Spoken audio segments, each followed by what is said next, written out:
Ahí volvimos. Buenos días, buenas tardes, buenas noches a todos.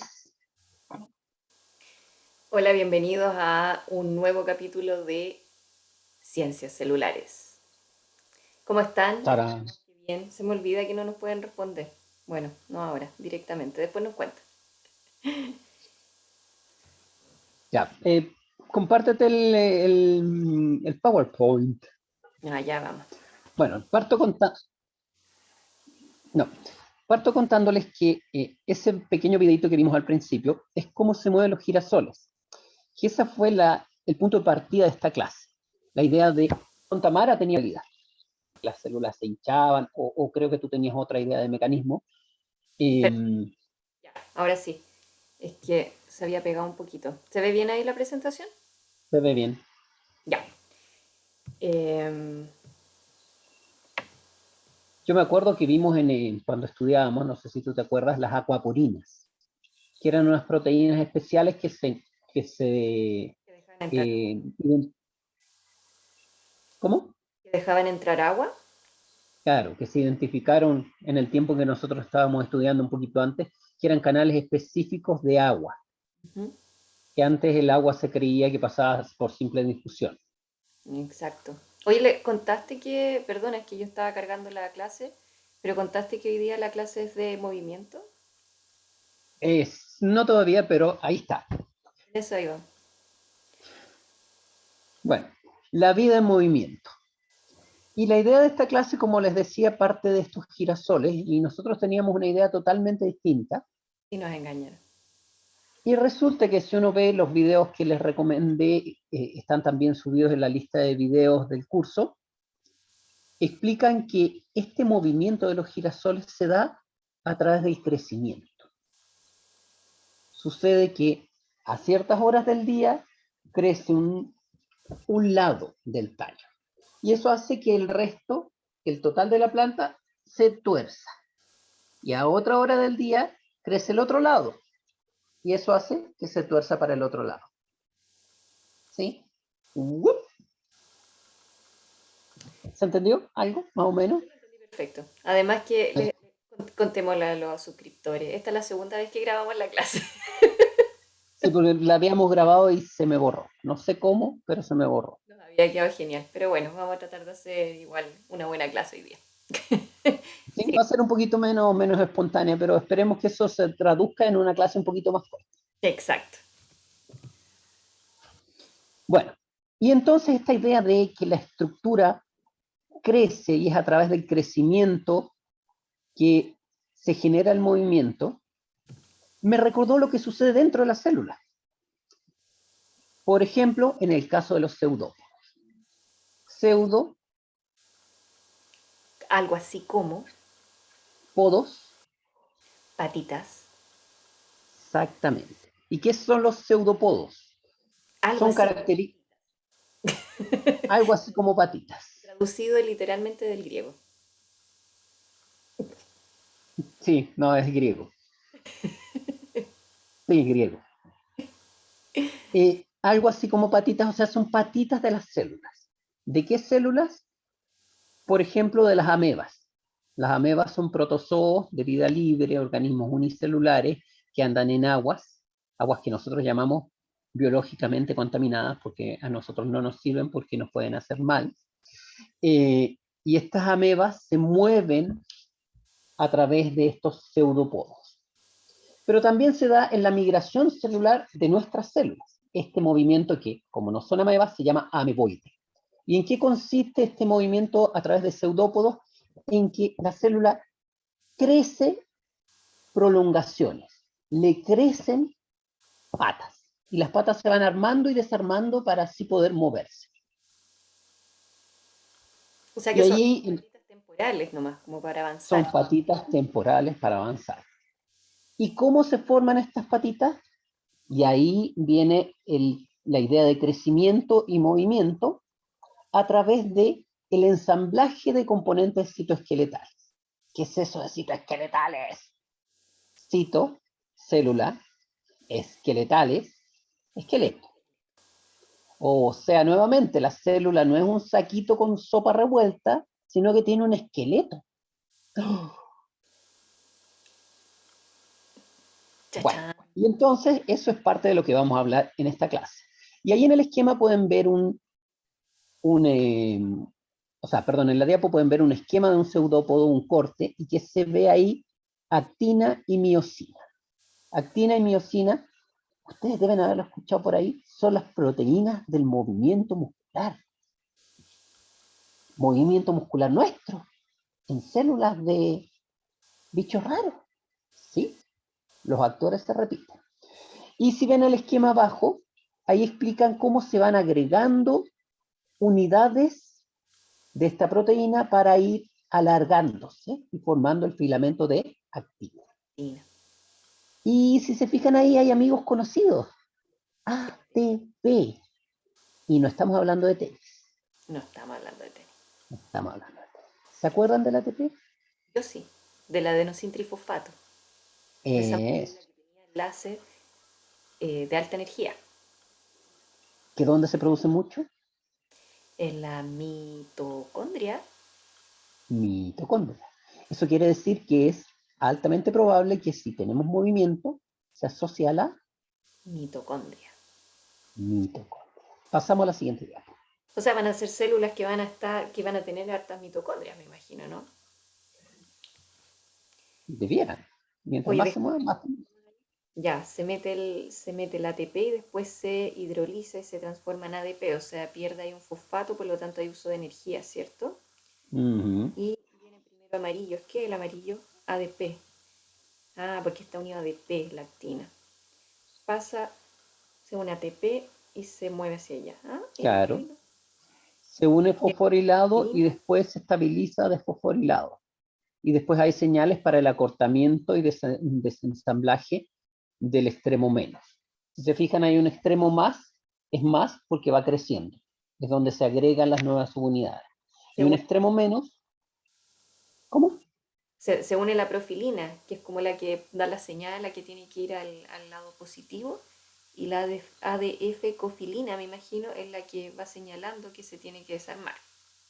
Sí, no se memoricen los nombres porque en este caso son esos los nombres, pero la idea es que hay proteínas, hay señales, que también son proteicas, que ayudan a esta destinación y a la coordinación de este crecimiento, de este cambio del citoesqueleto. Súper. Ya. Y ahí está el citoesqueleto, no es el citoesqueleto, eso es un esquema. Y fíjense ahí, tenemos arriba la membrana plasmática, que en este caso, fíjense, tiene filamentos. Esos filamentos no están vacíos, también tienen elementos citoesqueletales adentro. Y hay unos tubos grandes que se llaman microtúbulos. ¿Por qué micro? Si son grandes, porque son grandes a nivel de las células. ¿Ya? Son microscópicos. Fíjense, ahí hay una. ¿Reconocen alguna estructura ahí que ya hayamos hablado de ella?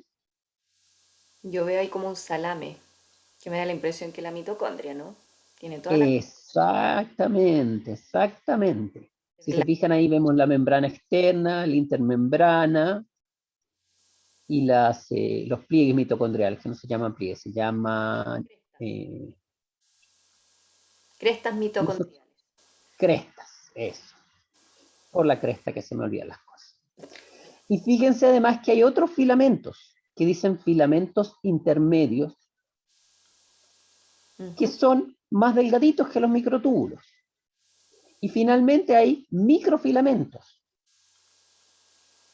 que son más delgaditos todavía y que característicos son los de actina miosina. Y hay Oye, unas bolsitas ahí también que están amarradas, las vesículas. Y fíjense que al fondo, perdón, no, no, las vesículas te está afirmando. fíjense que al fondo, abajo, no está el fin de la célula. ¿Qué hay? Hay una doble membrana. ¿Qué estructura tiene una doble membrana? La mitocondria, sí, pero ¿qué otra? El núcleo. La ¿Ya? O membrana sea, nuclear. La membrana nuclear, exactamente. O sea, lo que vemos abajo, que es la parte rosadita, ¿cierto? Esa sería la membrana nuclear, que es el interior de la célula. Y de ahí vamos moviéndonos hacia afuera de la célula y esos pelitos, esos deditos que están arriba, sería la membrana plasmática que está en contacto con su espacio externo, ¿cierto? Exactamente. O sea, estamos viendo un cortecito de la célula. Claro. Pero ¿para qué nos sirve? Para ilustrar que, nuevamente, esto no es una sopa de líquido como se pensaba originalmente, o como se pensaba hace muchos años y que todavía nosotros tenemos esa idea, sino que es un concierto organizado que tiene una estructura que es plástica, que va cambiando. ¿Pasamos a la siguiente? Y aquí están esos tres actores nuevamente. Y si se fijan ahí, tenemos una preciosa foto de la misma célula donde se marcan los tres tipos de filamentos. No sé si es la misma célula. Sí, parece que sí.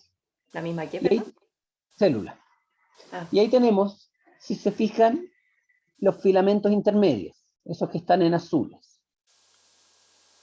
Y fíjense, no, perdón, partamos por los microtúbulos, los verdes, ¿sí? esos son los más cortitos. Los más grandes. ¿Cuánto miden? Ahí hay una medida, más o menos El diámetro 25, de 25 nanómetros, dice. 25 nanómetros.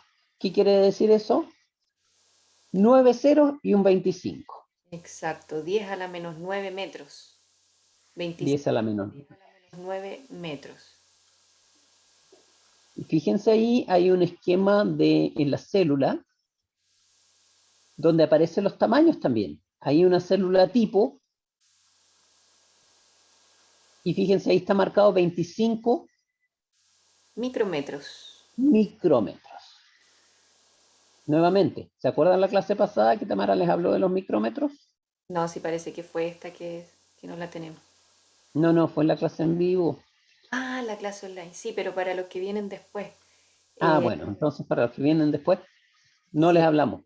no, micrómetros entonces es 10 a la menos 6 metros.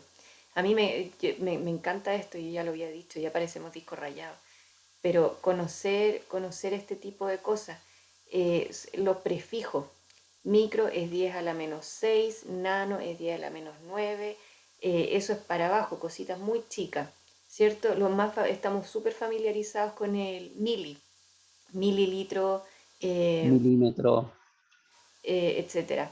Centímetro también, que es 10 a la menos 2, mili es 10 a la menos 3, y para arriba, ¿cierto? Que tenemos otro tipo de prefijos, que tú también los comentaste en esta clase que ya no está, pero Que son habíamos los que se usan en computación.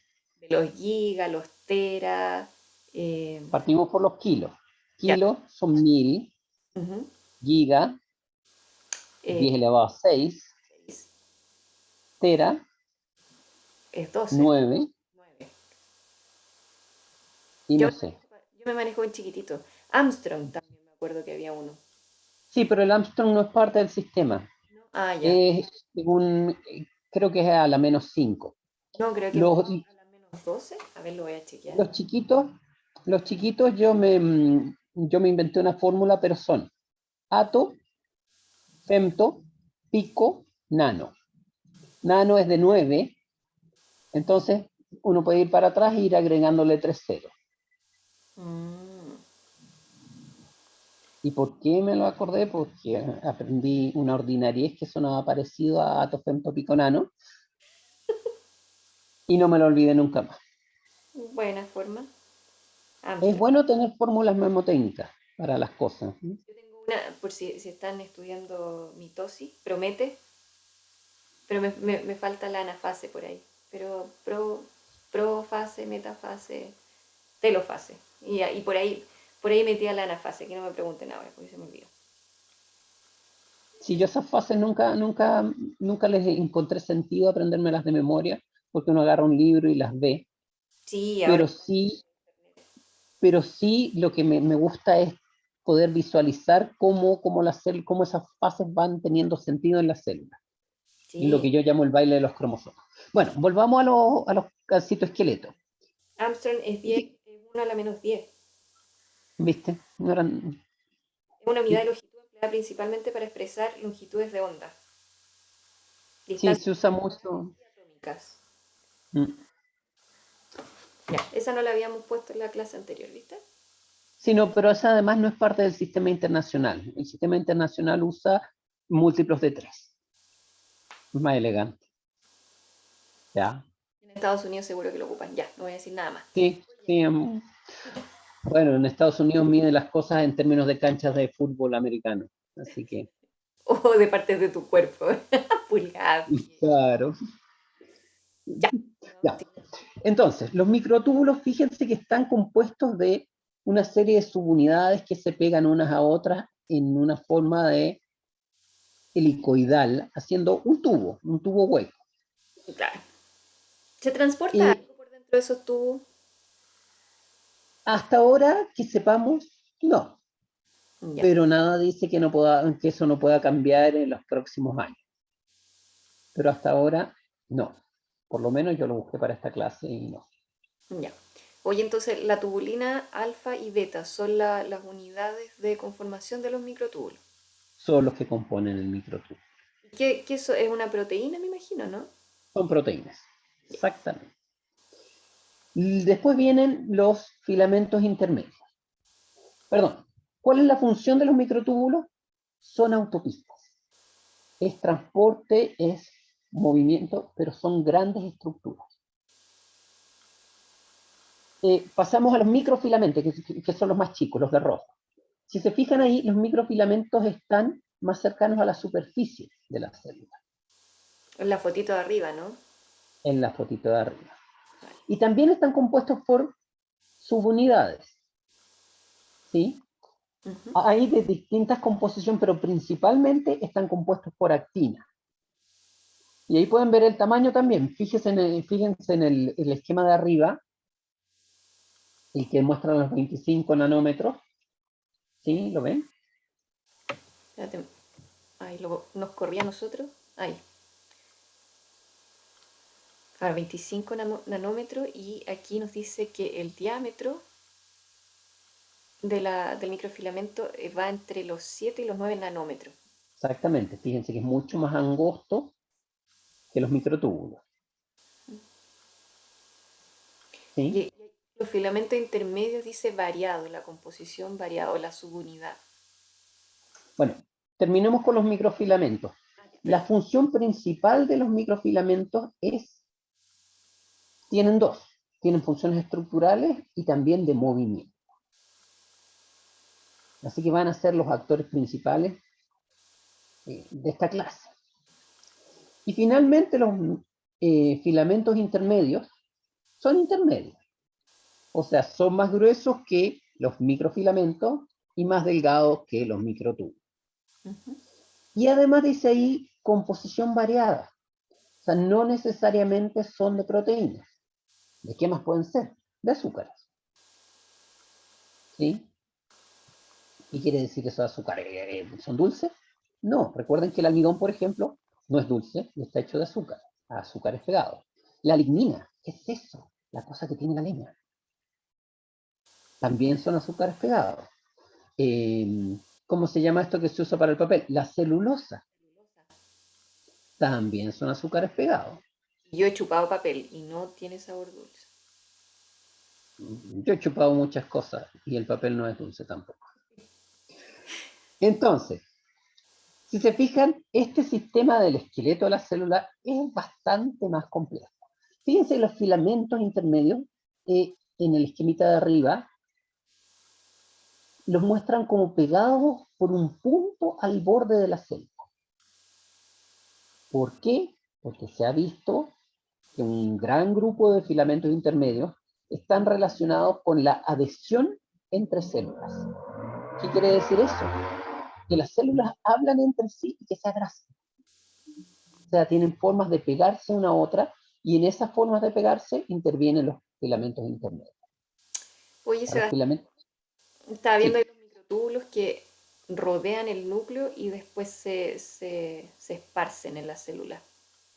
Eso es por su función de transporte, ¿no? Me imagino que transportan cosas desde el núcleo hacia el exterior, o sea, hacia el resto de la célula y al revés también, me imagino.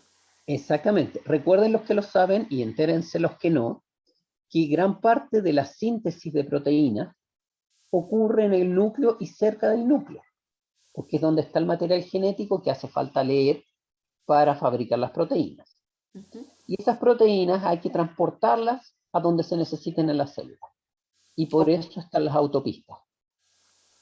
para editarlas también, porque hay organelos que se ocupan de editar y sumarle ciertas partes, ciertos señales que van a permitir transportar las proteínas a ciertas zonas.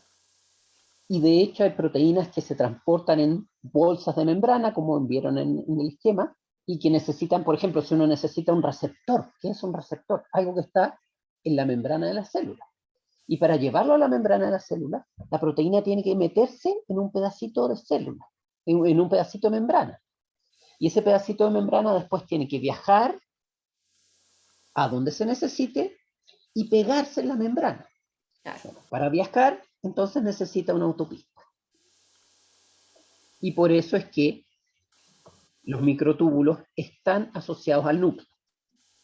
Y fíjense también, no, vamos a verlo después. Pasamos a la siguiente.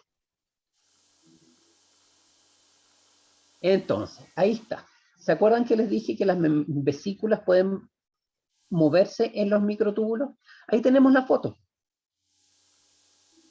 Y fíjense que en la foto de abajo están las vesículas moviéndose hacia afuera del núcleo, hacia el borde celular. Y en la foto de adentro están todas agregadas dentro del núcleo.